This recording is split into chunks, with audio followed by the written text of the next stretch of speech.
Well, folks, we are down here at magnificent Kenilworth Football Ground. St Mary's is the suburb, and this is where the women's grand finals are going to be played on Saturday, Indy, Division 5, 3 and 1. My name is Tony Neal, and of course I'm joined by the great man, Indiana Rogers. How are you, Indy? I'm feeling good, Tony. I came off of doing the Division 4 and Division 2 women's grand finals at Kilburn on the weekend and really enjoyed those games, and working with Rebecca Northcott conducting the interviews. All of it was really nice, and of course I did the second half of that Division 6 game, but you set the standards for that one, Tony. Yeah, well, we did start the day with that Division 6 grand final, did half of it, and then wandered on down to Brighton. That was a fair trip, and we did Brighton versus Old Ignatians as well, so plenty of football to get through tonight, folks. A fantastic evening down here as the sun's going to set probably a couple of hours away yet, and we've got the magnificent, the reason we're down here as well is to display the Sportal scoreboard, because fair dinkum, Indy, that looks absolutely sensational in the background as well, and take the folks out there watching through a little bit of what can happen on the Sportal scoreboard. What have we got on tonight? Well, it's an absolutely huge night. We've got a lot of guests coming in.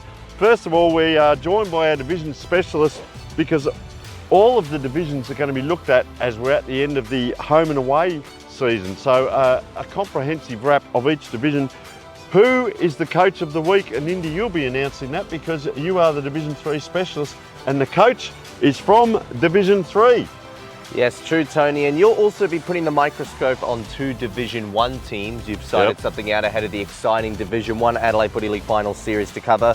We look at all of the upcoming men's finals which are about to commence in the coming 4 weeks. Beck and Morgan look at the women's grand finals and give us a bit of a precursor for this Saturday's festival for Div 5, Div 3 and Div 1, and also look at the marks and goals of this week and rounding out the weekly nominations and winners for the last regular season round.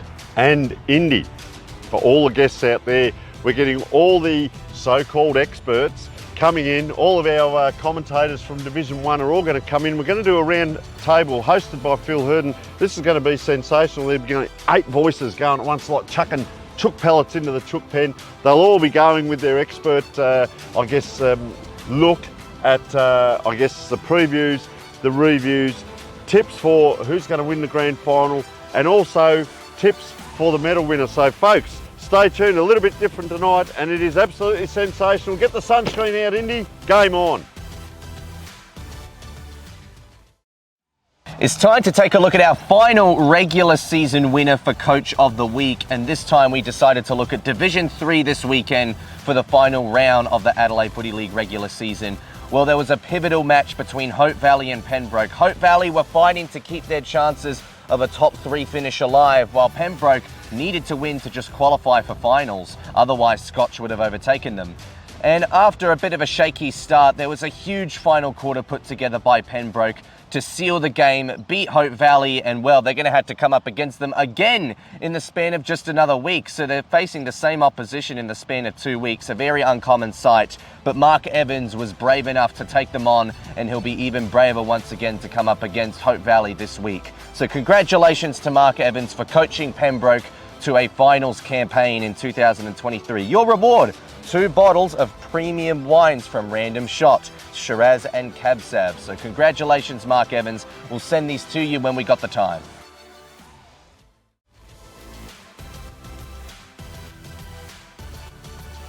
And welcome to the Division 1 wrap with Tommy Javor from the beautiful Kenilworth Football Club.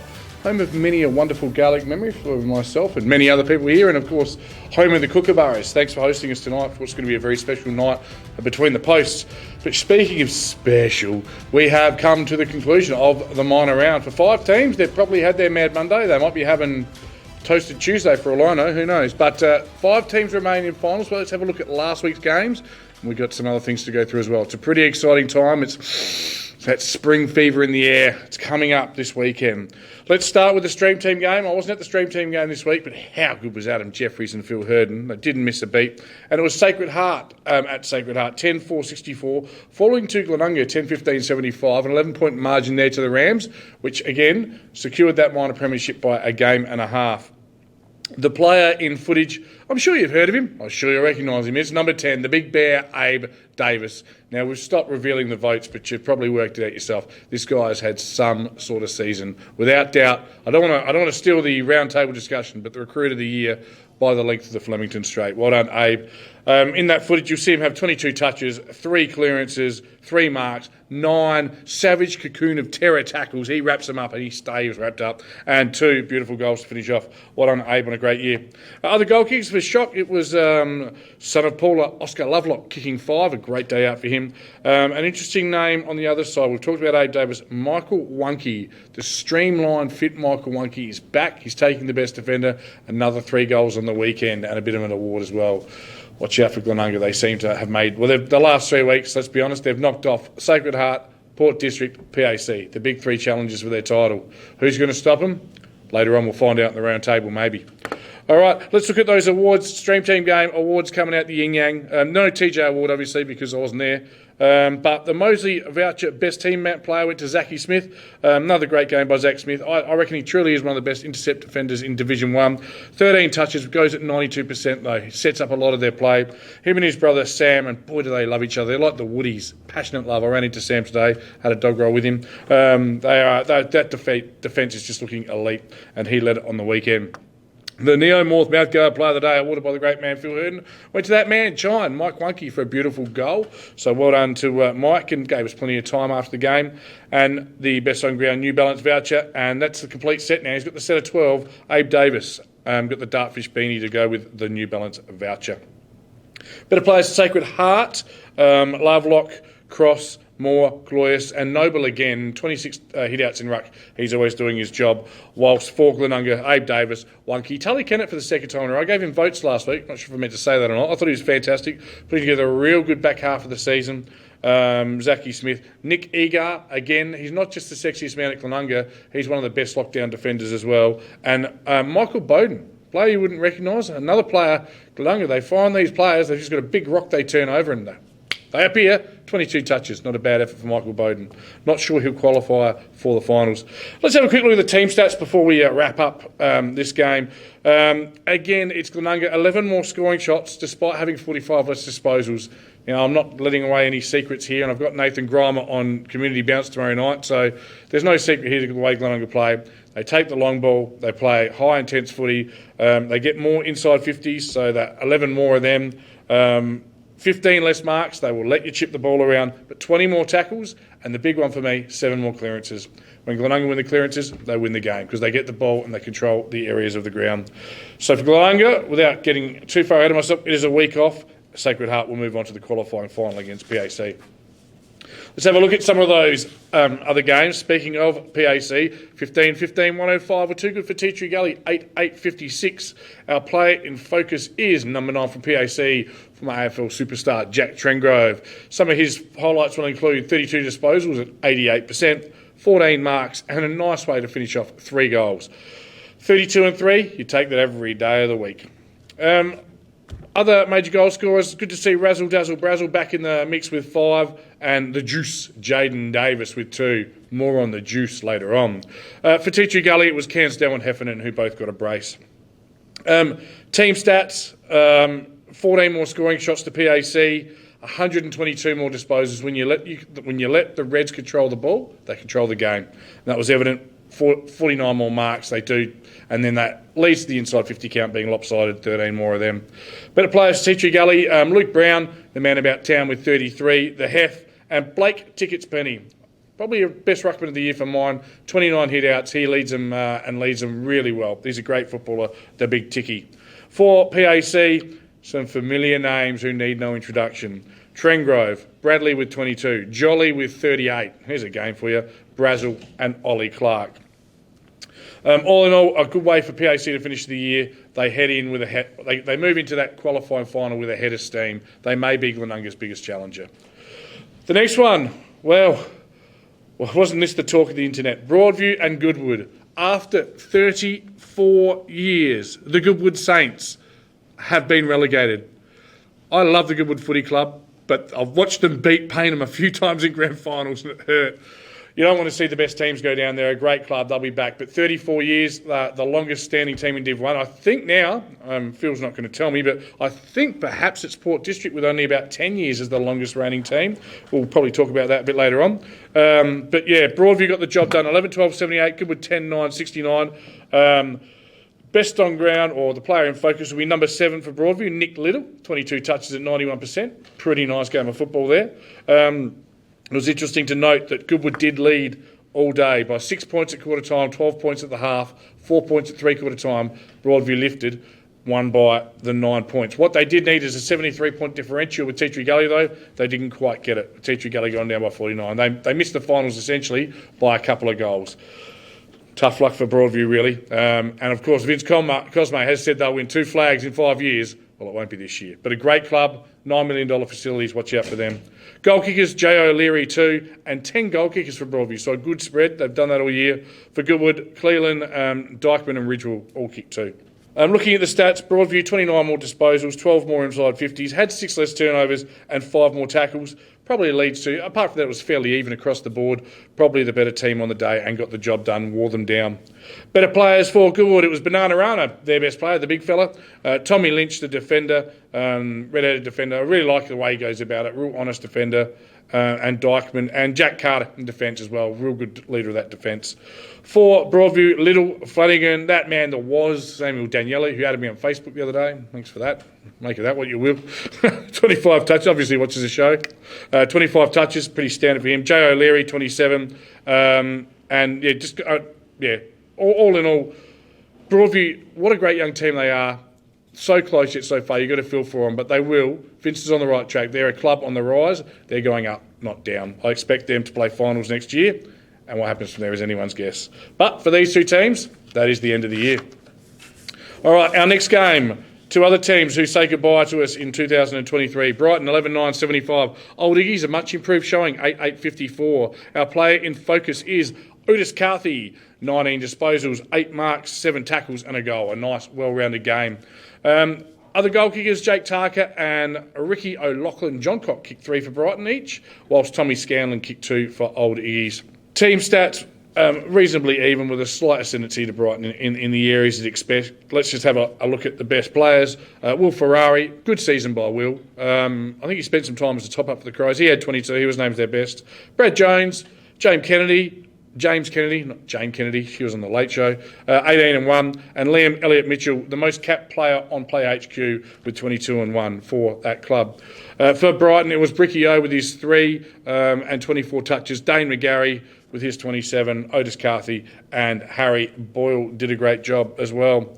For Brighton, again, a season that started so poorly with a 96-point loss. They recovered well. They showed signs this year. They gave us a sniff of finals, but in the end, a poor percentage and just finishing a game outside the 5. All right, for Old Iggy's, it's been a tough year. They'll be a lot better in Division 2. Our last game of the round. Now, for those of you that watch me every week, you're probably watching right now. I said be careful. Last year, Old Iggy's beat Port in round 18 to survive. It's happened again. Lightning has struck twice. St Peter's, 14-5-89 at Largs North, defeated Port 12-10-82. Our player in focus is Johnny Reid. Name I haven't said all year, so well done to Johnny. Number 26 from Spock. He kicked 5 majors. Other major goal scorers were Harry Dwyer with 3 for Port and Brent Russell. He's been in there a lot for Spock with 3. An interesting day. St Peter's, 17 less disposals and 17 less kicks.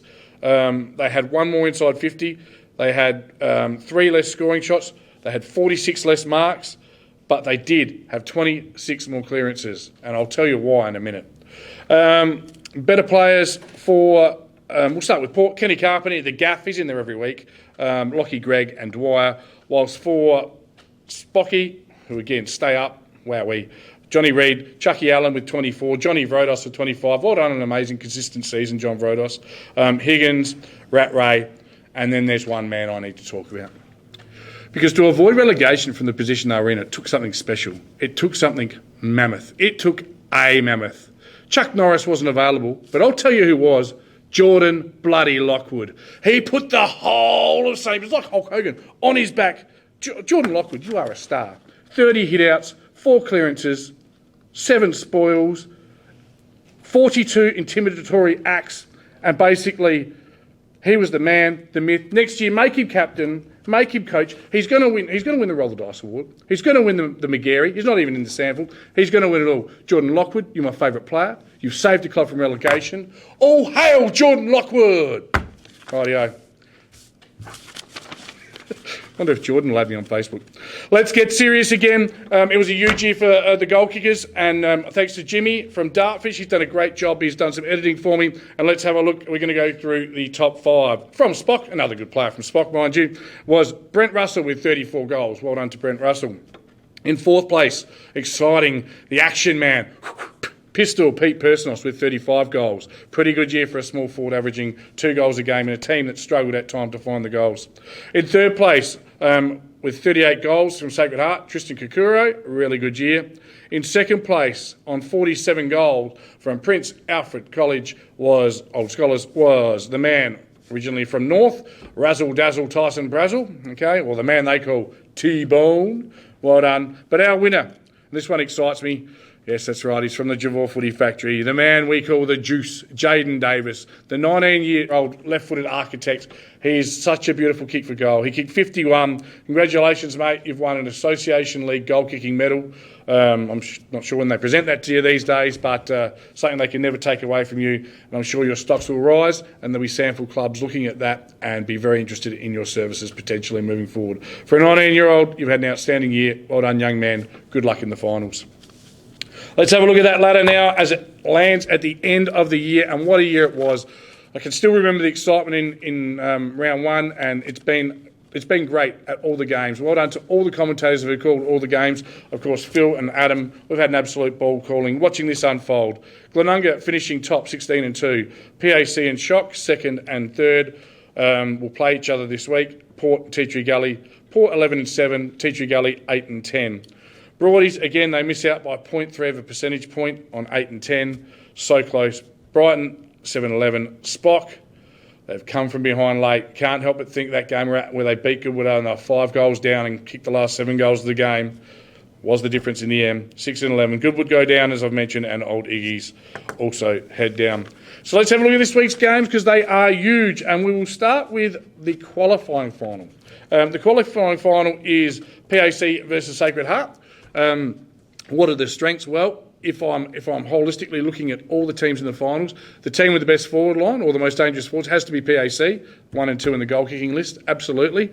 What does Sacred Heart do better than anyone else? They've got the best big men. They win the hit-outs, and that often leads to clearance ascendancy. They're a really fast, young, fit and connected team. I think this will be an absolute cracker. Looking at the results this year in round 7 at Shock, it was PAC who got the chocolates by 13 points. Whilst at round 14 at PAC, it was Shock who got the chocolates in a bit of an upset with Clayton Simons running amok, a 33-point win. This one's anyone's game, but I just feel like some of those PAC guys have been setting themselves for this part of the year. They want to go one better than last year. They know what needs to be done. And I think PAC, with their experience, will be too strong for Sacred Heart. I wouldn't be flabbergasted if Sacred Heart won this game of football. They're talented, but I'll take PAC as the Div 1 expert. So you can lock that one in the bank. The Stream Team game. Oh, I love a Stream Team game at Port District. They're always good. You've got the Port legends on the outer side. You've got plenty of banter around us. People in front of our box giving us just a little bit of feedback. We don't mind it. Port 11-7, obviously finishing first. We'll be visited by Tea Tree Gully, who were 8-10 fifth. Interesting to note as well, all 3 Port teams have made this elimination final. C1, Port District play in the Div 1 reserves. They'll take on Glenunga. Congratulations on your first finals appearance in 10 years or 20 years or 100 years or whatever it is. But this was the one that matters, Port and Tea Tree Gully. I'm expecting a huge crowd and a great day. Let's have a look at what happened this year. And in round 6, it wasn't much of a shootout. It was Port 7-6, Tea Tree Gully 2-9. Hopefully there's more goals than that. And in the round 15 game at Largs, it was a shootout. Port 19-8, Tea Tree Gully 12-6. Justin Mascott is an incredibly astute coach, but I think he's going to have to pull more than just a rabbit out of his hat to cause an upset here. Port, after being so good early, so they were 1-2, they had a great run. I think they ended up being 7-2. They really have faltered at times in the back half of the year, but again, the likes of Gray, Gaffney, Batty and so many other talented players will have themselves geared up for this game at home, and I expect Port to be too strong despite their round 18 loss. I think we'll see the best version of Port as they look to defend their title. It's been an absolute pleasure bringing you the weekly report all year for the first 18 rounds. Obviously, it will look different in finals now as we move forward, but thanks for joining me as always, and stay tuned for more. All clear between the posts.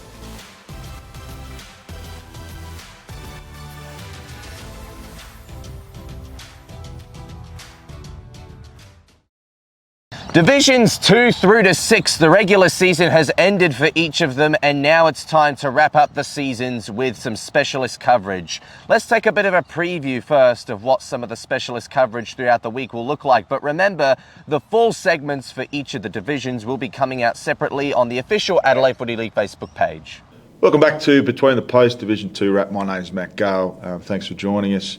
We're going to go through some of our finals contenders and wish our non-contenders all the best as we progress through the Division 2 report brought to you by Breakthrough Mental Health. Thank you for all their work that they've been doing throughout the season and their wonderful support. The Division 3 regular season has come to an end, but finals is on the brink of its beginning. Before we take a look at the finalists, though, let's quickly cover the seasons and overviews for the bottom half of the ladder. And good evening, everyone. It's Tim Pillion here for the Division 4 wrap, the 9 News Division 4 wrap, and it's the end of the season. We're heading into finals. So this is the wrap for the season. Well, folks, time for Wakefield Sports Clinic Division 5 wrap for the end of the minor round. So last time I spoke to you 3 weeks ago, we were all anticipating the big clash, the top of the ladder clash between Kilburn and Jeps Crosswell. Hello and welcome everyone to the Division 6 O'Neill Sportswear wrap. So just a bit of a season wrap, going through all the teams, where they finish on ladder, what it means for finals, who's relegated and all that good stuff. So hi, I'm Beck Northcott and I'm with Morgan Knight, and we're going to go through the second week of women's grand finals in the Adelaide Footy League. First of all, I want to say congratulations to our winners from last weekend. So in Division 2, it was Goodwood Saints. In Division 4, Hectorville, and Division 6, Golden Grove. I hope all of you girls have been enjoying your premiership celebrations over the weekend and maybe into this week. I think absolutely, Beck. Well, g'day footy fans and welcome to O'Neill Sportswear. Welcome to the weekend wrap. A look at all the men's A-grade results. Welcome to the women's wrap. A look at all the finals action. Who's being crowned premiers? Who's playing off in the grand final next week? Well, folks, this week it's the big game, Prince Alfred versus Sacred Heart down there at Park 9. And I thought I'd put the coach's hat on, and we have some fun and games on the show, but today we're going to be a little bit more serious and put certain components of these two teams under the microscope. And we're going to start with the first area, and that is the game plan. And if we look at Prince Alfred, first of all, their game plan, well, they have a quality of star players. They have a lot of players around the area that can help out. They're great at their decision making and they spread well from packs. They also have plenty of players with elite skills and flexibility in their playing positions. The big spread of goal scorers, round 16 they had 10, round 17 they had 5. So plenty of goal scorers across their team. The second area we're going to look at, players to watch. Number 9, Jack Trengove, elite in all areas. He also had a big tackle count in 2022, especially across the finals. So outstanding by young Jack there. Number 27, Hayden Jolly. Well, everyone in the league would know about Hayden Jolly. We talk about him, he's a ball magnet. He also brings a lot of other players into play, and in the games that I've seen him play this year, I was pretty much ready to say he only goes around the middle area there, but he does work both ends of the grounds, and to his credit, he does go deep into defence and helps out when required. So an outstanding player for Prince Alfred. The third one, Andrew Bradley, number 23, he's consistently in the best players. He has smart positioning and covers a lot of the oval. Of course, there are a lot of other players we could talk about. These are the big three we need to focus on. Their key to winning for Prince Alfred, the third area. Belief. They've been here before. So close last year. Does it still sink into the system very deeply? They have a big pre-season. They get through the season. It takes 12 months to get back to get this opportunity again. Can they get through to the grand final? The playing coach, Craig Pitt, well, he's well supported off-field because he needs to perform on the day as well as have his offsiders working their magnets on the sideline. Plenty of on-field leadership when under pressure. My question mark, they've been up for a long time. They were the 2022 runners-up. Can they lift again in 23? Let's have a look at Sacred Heart. Once again, those three areas we're going to look at, and the first one is the game plan. And one of the things that I've noticed, I won't tell you everything about their game plan, but one thing that I have noticed, They are very happy to go from half back diagonally out to the wing. They'll go short to the boundary, normally with 2 or maybe even 3 players. If the kick's there, they'll go 15 metres short and they'll use them. If the kick's not there, what that does is those 2 or 3 players dragging across wide to the boundary line creates inside space. So they're not afraid to go inside as well. So they've got 2 areas there that they can work with, either use the player or go inside. This sucks the opposition to the boundary and opens up the space, which we've spoken about, and they will use it if available. Possession football and keeping off the opposition is also a part of their game plan, and several players that can finish with multiple goals, so they've got a good spread of goal scorers. Players to watch, of course, number 39, Alex Collotto, the playing coach. He can play ruck as well as a great forward target. Number 19, Joel Cross. Well, a lot of people know about Joel. Magarey medal winner, experienced player, wins his own ball as well as he's a great decision making and brings other players into the game. So he can look around, see a space, kick the ball to space and bring players into the game. Number 4, Seb Kerrish. So I put Seb in because he's a great competitor. He reads the play well and often sets up play across that half back line. Very underrated, I'd suggest, in that team because they too have a lot of superstars. But Seb Kerrish certainly one to watch out for and been very impressed when we've seen him play this year. Keys to winning for Sacred Heart. Their first year in Division 1, but they are well above just being competitive. They are very good defensively and that is shown by their points against. They may have surprised some opponents this year externally. However, internally, they are very strong and believe that they can go all the way. I think their game plan really does stand up when everyone buys in. Well, folks, as we said, we're down here at St Mary's, Kenilworth Football Club, and this is where the women's grand finals will all be live streamed on Saturday. And I'll tell you what the teams are. Division 5, the top 2 teams are playing. Loretto versus Modbury at 10 a.m. in the morning. They will get things underway. Division 3, the top 2 teams, Hope Valley versus Flinders Park at 11:50 a.m. Remember, these 2 games are live streamed and fully commentated. The next game is the Division 1 Reserves, Payneham versus Broadview at 1:40 p.m. That game will be live streamed. We may have some commentary at 3/4 time onwards as we get ready for the big game in Division 1, 2nd versus 3rd, Payneham Norwood Union versus Morphettville Park at 3:30 p.m. Live streamed and fully commentated. Remembering this game was a draw in round 13, so it's all set for a huge day of women's finals down here this Saturday. Welcome back, everyone. Between the Posts, finals time, and it's commentators assemble. Never before in the history of Between the Posts have we had so much talent on the one table at the one time. It's the Division 1 roundup. There's lots to cover and a lot of people to cover it. So our commentators are going to be under a little bit of pressure. They've got 1 minute to answer and not a second more. Let's see how they go. We've got Tony Neal, Tim Pillion, Jad Goshen, Beck Northcott, I'm Phil Hurden, Tommy Javor, Vince Cosme, Matt Gale and Indy Rogers. And that's the end of our segment. Thank you so much. Let's start with our first question. We'll have a look at the clubs that didn't make finals. I'm interested in everybody's thoughts on the 2 clubs that were relegated, Old Ignatians and the Goodwood Saints, and also of the 3 surviving non-finalists, Broadview, Brighton and St Peters. Which one do you think is most likely to play finals next year? To get us underway, Indy. Thank you, Phil. Well, I think Goodwood, they've spent 30 plus years in Division 1, a huge, long streak, and we really have to applaud that for how good it is, and I don't think they'll be spending very long in Division 2 either. I think this was just a year where some of their elite personnel started to get maybe tagged a bit more. Once you've been a good team for a long time, you become the hunted, but I think in Division 2, they'll be able to bounce back pretty quickly. And Old Iggies, well, they just got to find a bit more fundamentals, of course.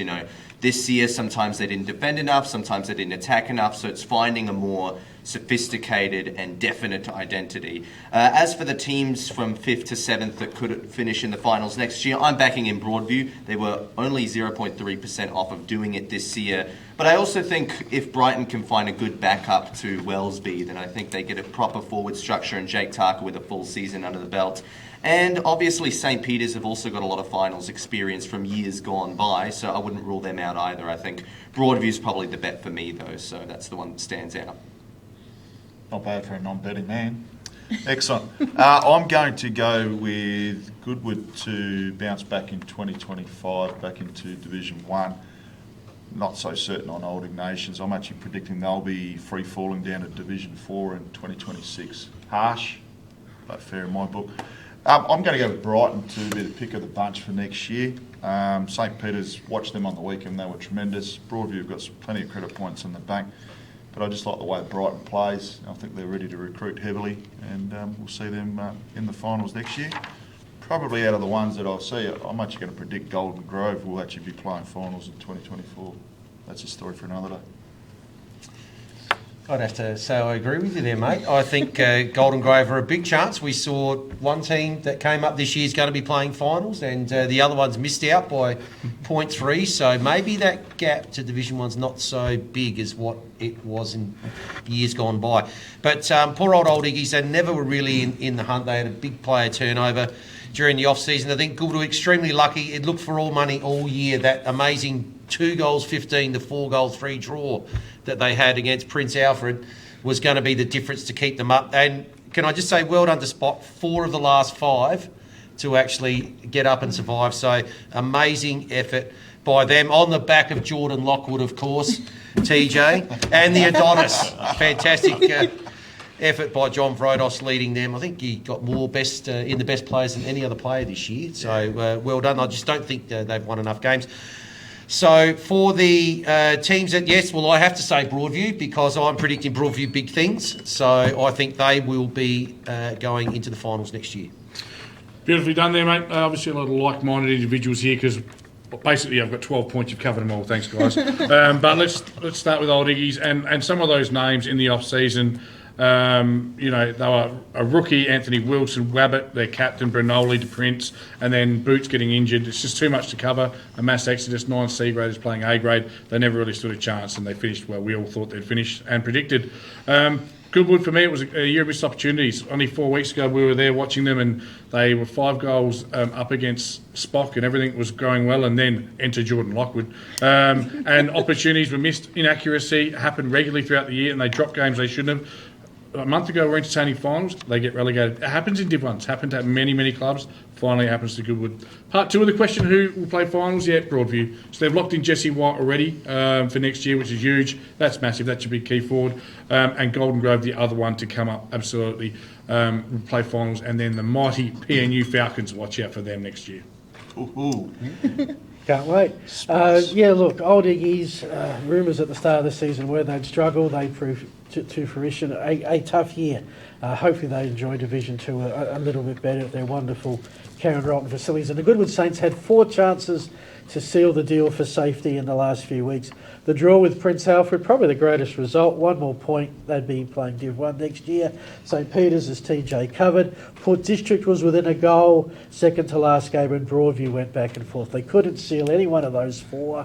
And if you can't do that, you end up being relegated. For the 3 surviving non-finalists, again, we're looking for diversity and disagreement, gentlemen, but at Beck. But Broadview for mine, they did great as a club coming up from Div 2. Not only were they avoiding relegation, they were also in the finals hunt all the way to the last round. I think they'll go one better. Right on time there, Phil.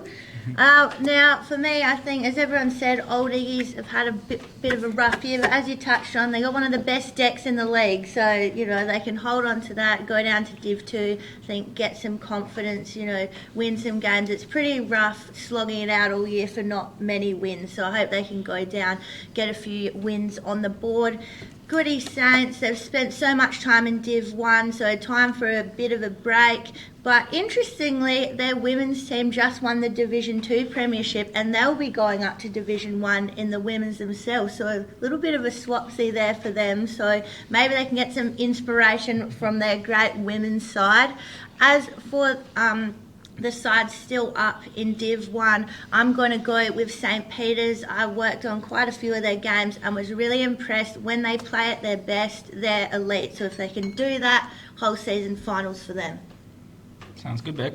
Yeah, of course, everyone touched on it. Old Iggy's a challenging year. I watched them a few times, and they're very attacking, which is good to see, and they never really give up, despite always being behind most of the games. But yeah, Goodwood, I watched them in the last round with Vince actually, and they were very close. They were leading most of the game against Broadview. Just the last quarter they fell short, and against Broadview to be leading is a good effort. I think they'll come straight back up. They got quality all around, and I've watched Broadview a lot. They have quality around. I think they will probably play finals next year, and they're very good. Also, touched by a few people, but Brighton have a few quality players. If they can build on that and recruit, I'm sure they'll go a long way. Fantastic. Well, 2 years ago I watched Old Iggy's win a grand final against Glenunga on Woodville Oval, and I've seen a club. I saw a club that was bursting at the seams, and you went back to the Bath Hotel that night, there was everyone going everywhere, and this club was going in great places and they had everything going for them. But 2 years later, they're struggling on and off the field, players, volunteers, bit of money, the whole thing. So the club needs to bounce back from that, and I hope they do. Some clubs are made to be Div 2, some clubs are made to be Div 1. Old Iggy's need to find themselves again in Div 2. Goody Saints are young, strong club, they'll bounce back. Broadview, strong club with new facilities coming very soon, so they'll just really, really engender everything they're going for. Brighton are the big ones for me. Watched them field 6 new debutants this year, first gamers. One boy was 16, one boy was 17 that I know of, a couple of 18-year-olds from Sacred Heart College. So love what Brett Backfall's doing down there with the debutants. St Peter's, Tommy's covered the whole thing. Reckon you read my notes then, Tim, because Old Ignatians, well, I guess their form throughout the season ended up showing what position they were in. I did see them on Saturday and I thought they'd played the game out very well, but their top 6 or 8 players are right up there, the Ferraris and players like this, but it does drop away at times and they were trying to plug holes and they just couldn't get it done. So good luck to them in Division 2. Goodwood Saints, pretty simple. They'll be back in Division 1 within 12 months, quite easily to see that. The next one, the 3 surviving teams, Broadview, well, they came up and held their own, and I hear what everyone says around the table. I'm interested in where their improvement's going to come from. Jesse White may come in, but names don't win games, teams do. So what else have they got? Where's their improvement going to come from? Brighton, this year, I think with Brett Backwell at the helm, he did a great job with developing. We had some chats throughout the year and he is developing a lot of players. They've got some really good players at the top level and Tarka coming in was sensational. I think they're going to build, and I agree with a few of the people here, they will be sensational next year. Finishing on St Peter's, just up on Facebook the other day, it was great to see them with the big singing the song and everything. That lasted for 5 minutes, the elation at the end of the season. But if you wrap it all up, all they've done is survived in Division 1. They're still back where they were 12 months ago. It's time now for St Peter's to give us something, improve and show that they are a Division 1 team. Thanks for that, Tony. You are out of section 2. Okay, let's get into our second section. The elimination final, the stream team game. Port District 4th at Largs Reserve hosting Tea Tree Gully. This has a 2:15 starting time. Going to start with Tim and move around the group. Who's going to win out of Port District and Tea Tree Gully, and can they go any further when they face the might of the top 3? Okay, so the answer there is I believe the home ground advantage is huge for any ground, especially in a final. So Port Districts, for me, they've had a lot of injuries. They're getting a few people back, which is good. So can they go any further? No. The top 3 for me are a class above with regards to Div 1. Just mentioning again, Port Districts at this stage with their injuries and their around the ground work, I think the dominant Tea Tree Gully ruckman in, what's his name? Penny. I was going to say Plenty. That's right. Say that. Penny. Plenty of it. Around the ground, Penny will just be the difference there, and keeping Tea Tree Gully in the game for as long as they can. Yeah, I agree. I think Port District are the favourites for this one. Tea Tree Gully, I've watched them a lot this year, just up and down in form. I think I watched them out 4 times at their own home and they lost 3 of them. So they've almost travelled better than they've been at home. So that will be interesting to see in this actual final. But yeah, Port District with their experience, of course, the reigning premiers, if they can put that together, they know how to win finals and they should get far and they could be a surprise package in this final series. And just for quickly, Tim, will they go any further than the first semi? Port Districts? No. No. No, sorry. Yeah, and I agree they probably won't, but like I said, finals experience, they could if they know what they're doing in the finals for sure. Look, I'm going to go the opposite. I'm going to go Tea Tree Gully just to go out there and get it done. But I agree with you guys. I think the gap between the top 3 teams and Port Districts and Tea Tree Gully is pretty big. And so I think whoever wins this isn't going too much further. But good luck to them. You never know. Thanks for that, Beck. Look, I always go, when in doubt, go with the home team, Port District. When in doubt, go with the team that's better defensively, Port District. When in doubt, look at who's got the best match winners, Gaffney, Grey, Port District. So, and also who's got greater finals experience, Port District. That's 4-0, Districts to win, but I can't see them getting past the first semi. Thanks, Phil. Yeah, look, districts with the 3 teams playing, I mentioned in my report, that's a huge advantage. Grey, Carpenter, Gaffney will be too strong, brilliantly led by Josh Ramsey, and some rumours about Port players coming next year as well. Don't write Port Districts off too soon.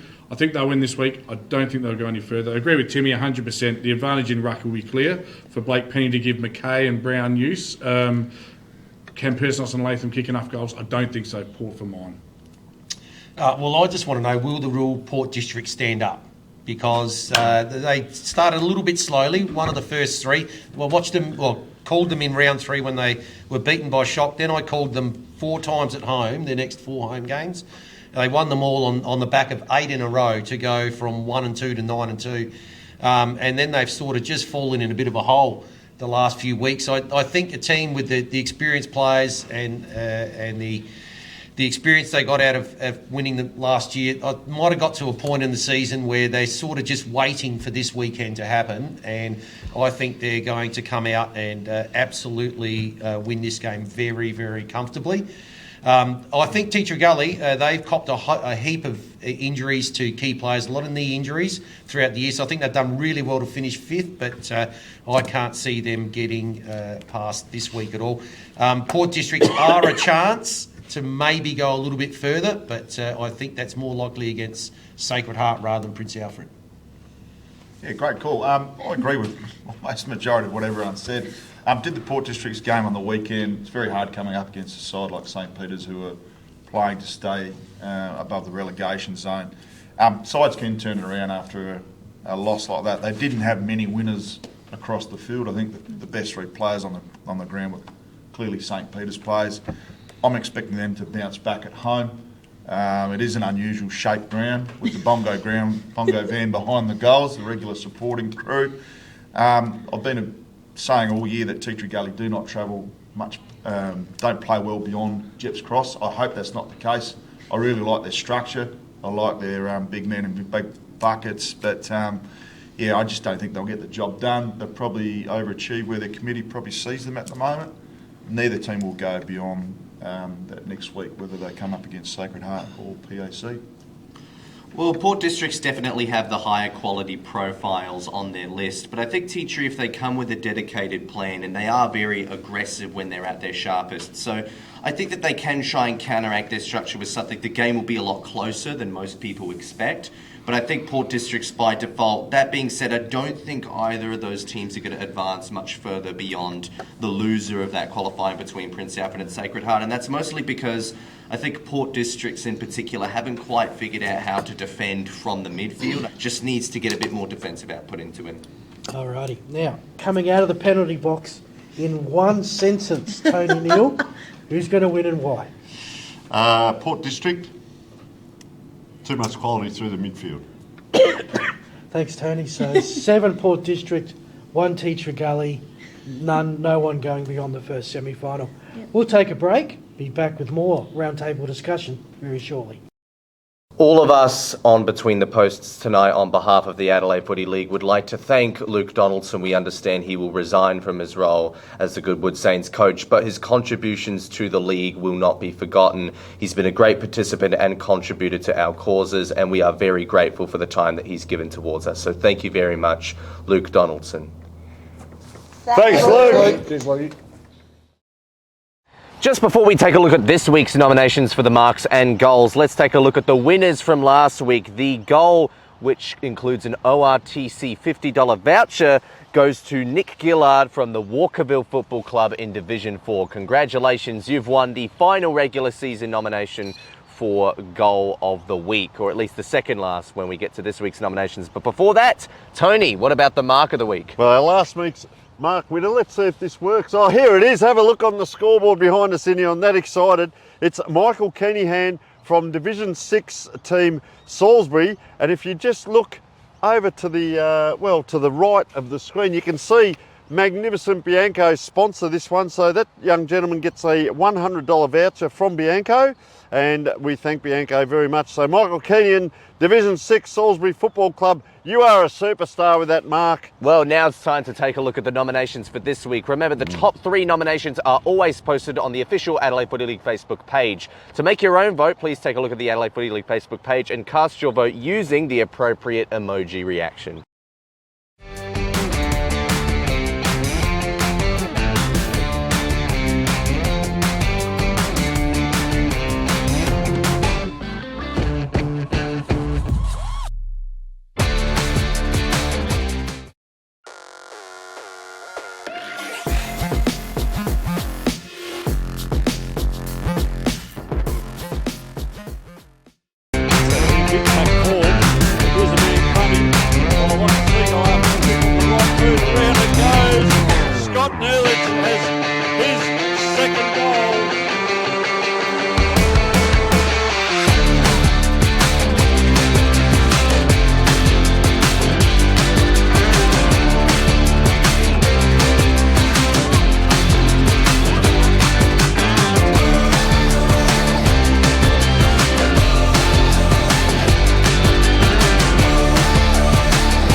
Their best for old Iggy's today. Geez, kicked it high though. Oh, that right there. That will go down as one of our marks of the week.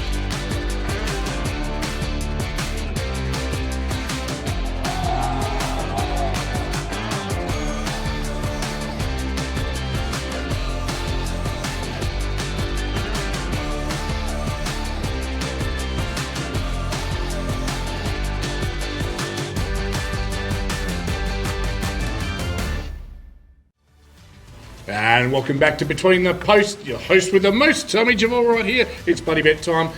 Oh, it's been tough with these clowns tonight, but I'm being joined by the lovely Morgan Knight. Welcome, Morgan. Thanks for having me. It's quite the spectacle here. Have you seen Buddy Bet before? I have indeed, yes. Yeah, brace yourself. So what I have done, I've kicked off the 2 worst Buddy Betters of the year. Tony Neal, he couldn't pick his nose straight. He just cannot, he can't tip anything. And Vince Cosme, whilst being very good at Buddy Bet, did say Broadview would win 2 flags in 5 years. It still blows my mind. So, Jad, Beck, let's throw to these 2 guys. I think they've got something special for us. All right, everyone. So 6 out of 6 I am for Buddy Bet this year with the games that I've watched. We're going to do both finals. Prince Alfred, Sacred Heart. To me, close games. Always close games. Under 15 points, 15 and a half I think it's called, the line. 15 and a half the line. Prince Alfred, home ground advantage. Port District, Teacher Gully, same thing. Close games, final, right through to the end. Under 15 and a half, close game, home ground advantage. Port Districts. And I'm overweight and I'm going overs on both games. Thank you very much. So let's just wrap that one up. So Timmy has got the 15 and unders for both games. The great Matt Gale has got the 15s and overs. Don't go giving your money to one of those agencies. Bet with mates. Gamble responsibly. Have a buddy bet. Welcome back. Part 2 of our Division 1 roundtable with a cast of thousands answering the big questions in the Adelaide Footy League as the Division 1 season heads to the finals. Okay, we've looked at the teams that didn't make the finals. We've looked at the elimination final. Time to have a look at the game. It starts at 2:30, which is interesting, at Park 9. So 15-minute difference between the elimination and qualifying final. It's going to be Prince Alfred Old Collegians, Sacred Heart Old Collegians. We're going to start with Indy Rogers. Indy, who's going to win, and who are some of the key players that will make the difference? Well, I think both of the teams have proven that the playing coaches and the premise of playing coaches has not gone out of fashion in the Adelaide Footy League. Of course, Craig Pitt and Alex Kaiolotto, both absolutely pivotal to the team's chances this year, and their leadership very valuable. So I think that both of those two teams have had differing results against each other this year. Prince Alfred really got them to a stranglehold the first time around, but last time they met, which was at Parkinine, which they'll be playing, that's where they'll be playing on the weekend. I think that's where Sacred Heart really got them. But what I find fascinating is I think these teams will come up against each other for a fourth time. That's what I'm expecting. So I think that it will be really fascinating. Whoever loses this game might end up winning the game in 2 weeks' time and make it a grand final. I'm predicting the team to win short term to be Sacred Heart, but if Prince Alfred come back up against them, then I think for sure they'll probably beat them on the fourth time around. And I think that it's going to be a matchup mostly determined by how much Sacred Heart can negate the impact of Juice Davis and Brazil. Great call. I'm going to go with a little buddy bet, gamble responsibly early. Both teams under 15.5 points. I do think PAC have got too many chips on the table after last season, too many great players with a wealth of experience. Sacred Heart, on the other hand, very well led by Collado. I love the way that they play. This is a real coin toss, but I just think at the end of the day, PAC just got too much to play for after last year's final series. Two playing coaches. So that's interesting for a qualifying final. So well done to both teams. I saw the best half of football that I've ever seen in Div 1 played by Prince Alfred when they beat Tea Tree Gully at Tea Tree Gully earlier in the year. And if they produce anything like that for 4 quarters, they'll be too good for Sacred Heart. What I like about Sacred Heart is I think they're a real even team. There's not a lot of real standout players, but their depth is really even across the whole. All lines from the full forward line right down to the back. So they're hard to break down, Sacred Hearts, because of that, because there's no real weakness that you can pick out of them. So, but Prince Alfred for me on this one, I just think that they are waiting and they've got a little bit of retribution. Yes, they did come from 5th last year to get all the way to the grand final. They do get the double chance this time around. I think they might be just a bit too strong. And we're calling that game Indy. Looking forward to it. Alrighty, for me it's experience versus excitement. The tried and tested PAC, they've been the dominant force of Div 1 for quite a while now, against the excitement machine of what has been it's been great to watch their growth, Sacred Heart. I think the one untried area is if you look at their finals form over the last 2 years, in 2021 they lost the prelim to Glenunga convincingly and then losing the grand final last year to Broadview. They haven't quite proven themselves on the big stage yet. I think that could be Achilles' heel against the experience and the nous of a PAC. For me, they actually match up really well. I see actually a slight advantage in the big man department with Noble and Collado. Sacred Heart having that. And the forwards, again, you've got Collado slips forward and you've got a lot of other players that float in for Sacred Heart, but I think the dynamic duo of Brazil and Davis will be hopefully it'll be a nice dry warm day high school and they'll be invaluable. The battle of Tap versus Brazil could be where the game is won and lost. For me, it's PAC. I expect them to win, but won't be shocked if the result goes the other way. Thank you, TJ. Look, my initial gut feel was shocked because we saw them beat PAC at Parknight earlier in the season. But then you think about the finals experience that both teams have had and how can you look beyond Prince Alfred, who'll get to play a home final on their new at their new club rooms, which will be fantastic. And it's going to be the offensive firepower of Prince Alfred against the defensive, and TJ, I think you summed it up well with that Brazil Tap matchup. But look, Prince Alfred for mine, second best team last year. I think they're a better team this year with Daves coming in. Yeah, Prince Alfred for mine, and it will be those two forward options. Kakuro is the X factor for Sacred Heart. Won't he have an ankle that means he can play? We'll have to wait and see. For me, I think I'm going to go PAC as well. I just think, when they pull it all together and play their best football, they can be unstoppable. But I also agree with Vince that Shock and Moore have an even spread of talent. But I think PAC to win and Jack Trengove to go bang all around the ground. And yeah, that's it for me. Yeah, I'm actually going to go for Sacred Heart for this one. I think they're probably the underdogs going into this match, but they've been underdogs most of the season, after coming up just from the division below. And seeing Prince Alfred, of course, everyone knows the quality they have around the park. I think just a little bit they'll be more up for a shock, as both teams have a double chance. And we saw them win away from home before, Sacred Heart, so I'll go for them. The key players, for me, I really like Karish, Ethan Moore, Kakura, as you mentioned, and Carlotto, of course, is a danger player. If they can get the ball into those players' hands and really, like you guys said, hold up defensively, I think it's going to go a long way to winning this match. Quick and easy for me. I've only seen Sacred Heart once this year. I've seen Prince Alfred 4 times. I love their game plan. I think Saturday's forecast is 23 degrees, fine and sunny. And my buddy bet, gamble responsibly, quite simply that this will be a very tight game until 3/4 time within a goal. I think it'll be very close, but the running ability and fitness of the experienced PAC players will overrun them in the last quarter. So what's your margin? Under 25 points? You didn't give a margin. Or you just go on PAC? I'm just going they'll be close within 3/4 time and then they'll win. All right. Clarify.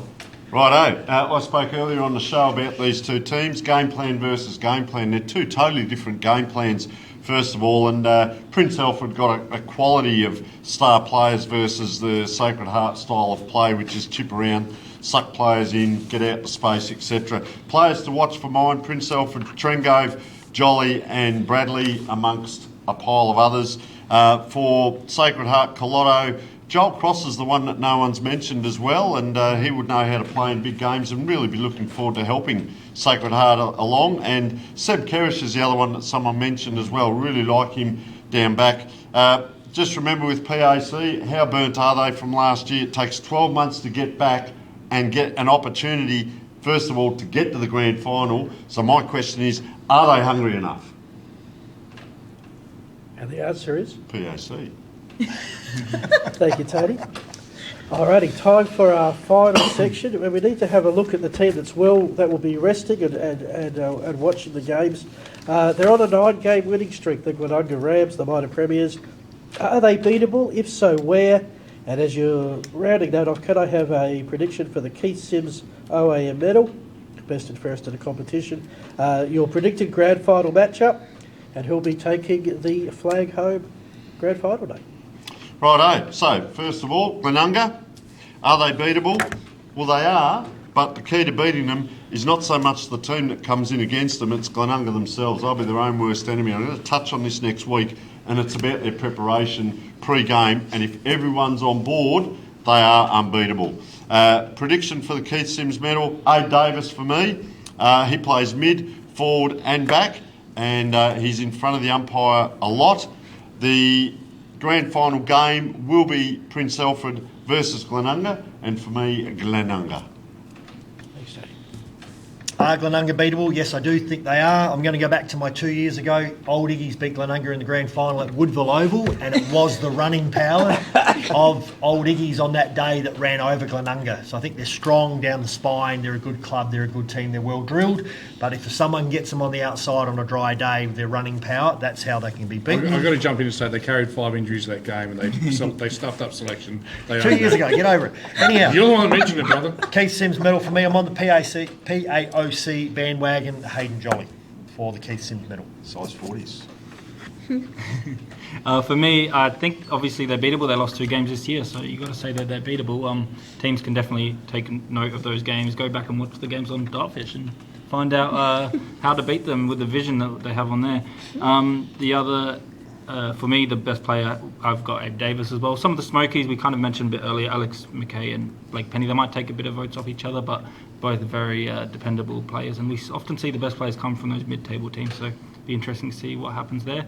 And the grand final, me, Glenunga, I'm going to go for Sacred Heart to make the grand final they did last year, and they could do it again.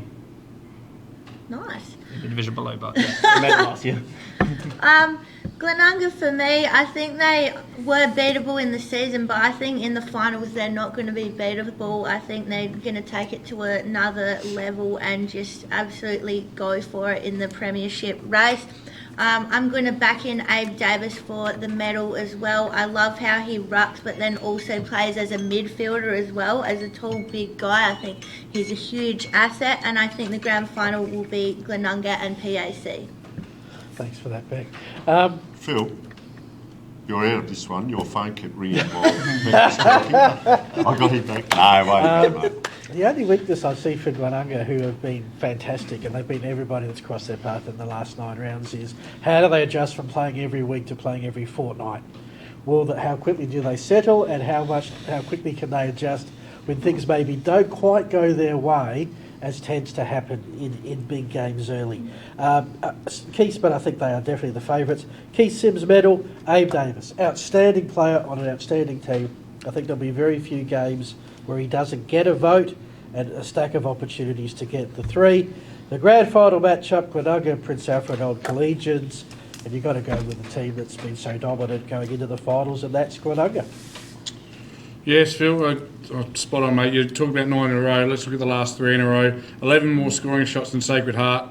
Beat PAC by 5 goals, beat Port District by 123. They couldn't come in any better form if they tried. Bit of interactive time now. Let's go back to November when I sat here for the first time. And what did I say? Who would make the grand final? And I was pretty sure of it back then. Somehow you're going to get that tape, aren't you? Glenunga versus PAC. We'll cut to that when I have it. Glenunga versus PAC. The best 2 lists have come to fruition for mine. I've got Grimer on community bounce tomorrow night. Look out for that one. But ran into Sam Smith today, and the thing that impresses me is they are not drinking their own bathwater. They've achieved nothing yet. That's what he said to me. So there's plenty of work to be done. I don't think they'll be ready to rock in a couple of weeks' time. I expect them to win the premiership this year. Anything can happen on grand final day, but they're the hot favourites of mine. As for the medal, if Abe Davis doesn't win the medal, I will grow my hair out like Abe Davis in the fro, and I'll perm it, and I'll become Abe Davis Jr. as tribute, because he would have been robbed right in front of me. TJ, do you want a hanky? Gee, how do you follow that? Okay, so yes, I'll get that out of the way. I think Abe Davis as well. I think every game just about that I've called him, we've almost given him the 3 votes. He's just been an absolute beacon out there in front of the umpires, and it's got nothing to do with his hair, mate. That's right. No, he's just a big bull all around the middle, and even the day we saw him kick 10, unbelievable. So can they be beaten, Glenunga? I think they can. I agree with the comment that was made earlier. I think their biggest enemy is themselves. They're very structured. If you can find a way to get past them, they do push up really well, and it's really hard to get the ball out of your defensive 50 against them. But if you can get around them, you can get out the back, and a team like PAC with some pace, and 2 key forwards that they can look to, they're probably their biggest challenge is going to be obviously those 2 teams. So, Abe Davis for the medal for me. Yes, it is Glenunga and Prince Alfred, and my prediction is it's going to go to extra time. Ooh. You idiot. 3-footy. World Cup song. Well, It's probably been our most entertaining section. I'll let you know. No buddy bets here. Are Glenunga beatable? There is an age-old theory: poor goal kicking and windy conditions. And if they come up against a couple of those, strong northerly can change and challenge anyone. Abe Davis, just like anyone else, Vodos as a smoky, Glenunga PAC, and Glenunga to win the flag. Keep it short, sharp and shiny. I just think that they're a really solid outfit, and they're going to grow another leg. They're very, very hungry, very, very driven. As much as I'd love to see PAC win it, I just think they're a 4 or 5 goals better team.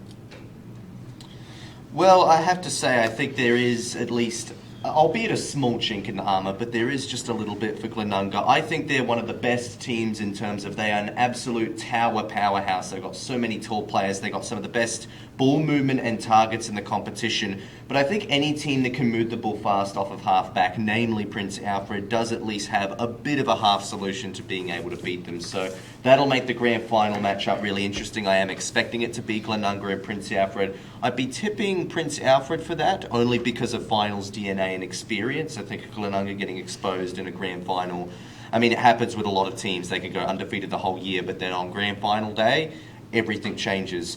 As for the IM medal, I actually think I'm going to go out on a limb here. I'm going to say Nigel Osborne from the Brighton Bombers. Of course, I'm not an umpire, but I think umpires are more likely to notice the in and under players, the ones that constantly attend centre stoppages, meaning that Penny and Davis, I think they've been better players this year in my opinion, but they're taller players, sometimes they play deeper on the ground, and sometimes that means the umpire doesn't have the peripheral vision to see what type of off-ball impact they have. So I think Nigel Osborne has been the most well-rounded midfielder this year, and I think too many of Prince Alfred's midfielders, Curran, Jolie and Traingrove, have all been better, but they'll take votes off of each other. So I'm going to predict Osborne there. Couple of surprises to finish the panel. Indy Rogers, Matt Gale, Vince Cosmo, Tommy Javor, Beth Northcott, Joe Gosh, and Tim Hilliard and Tony Hill. Thank you so much for your input and fearless predictions. Will it meet reality? We'll find out as the season progresses. We'll be back with more footy after the break. And welcome back to Between the Posts. I'm here with the entire crew and with a huge announcement. Huge! It is about the Roll the Dice Player of the Year. We've all been voting all year, haven't we, lads? We have. And ladies. And ladies, yes. And we've been working very hard, giving a 3, 2, 1 each week. And of course, for those of you who've been living under a rock and don't know, it's 5% of a racehorse worth $7,500. Of course, the name of the horse, Tony, do you know it? Red Rowie. Red Rowie. Now, there's some big beefcakes in line. Hopefully they don't win the horse and get on it. But who knows? Will it be Jack Traingrove? Will Abe Davis, Blake Penny, Hayden Jolly? They've all had outstanding years and they're chomping at the bit to know. They want to know who's won the biggest prize in the Adelaide Footy League's history, I think. Well, when's it going to be announced, Tony? Well, it's going to be announced grand final week, first of all, but in late breaking news, just have a look at our beautiful cast here. One of us may be, I've heard, maybe the jockey. We've got a bit of work to do over pre-season, Tommy. I'll kill the poor horse. No, grand final week it is. No, beautiful. On grand final week, it'll be an exciting week. So we look forward. Good, best of luck to everyone. The voting does close. We won't be voting during finals to make sure it's fair and equitable for all 10 teams. But the votes are in. Only one person I think knows is me, so there's that. Collated all the votes. But best of luck to everyone, and thanks to the wonderful support from our friends at Roll the Dice.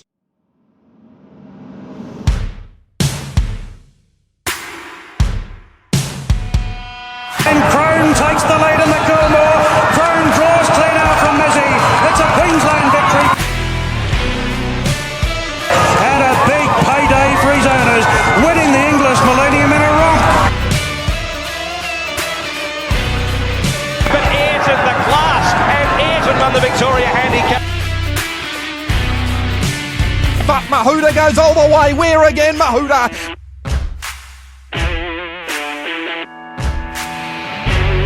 Taliqua, too classy for them. The Blue Star flashing, beats the ball. A Blue Star gets up the win. But it's all Globe, 100 metres to go. It's 6 lengths in front. This is an outstanding performance again. And Globe eased down, won the King's Coronation Cup in a canter.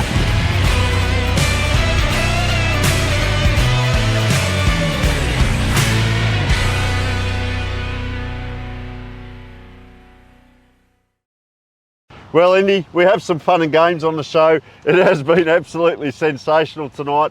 Plenty of people coming into the studio. Most importantly, we thank you, the viewers out there. Hope you're enjoying the show all year long. We've got the big finals coming up as well. We'd like to thank our sponsors. We'd also like to thank our guests and Indy.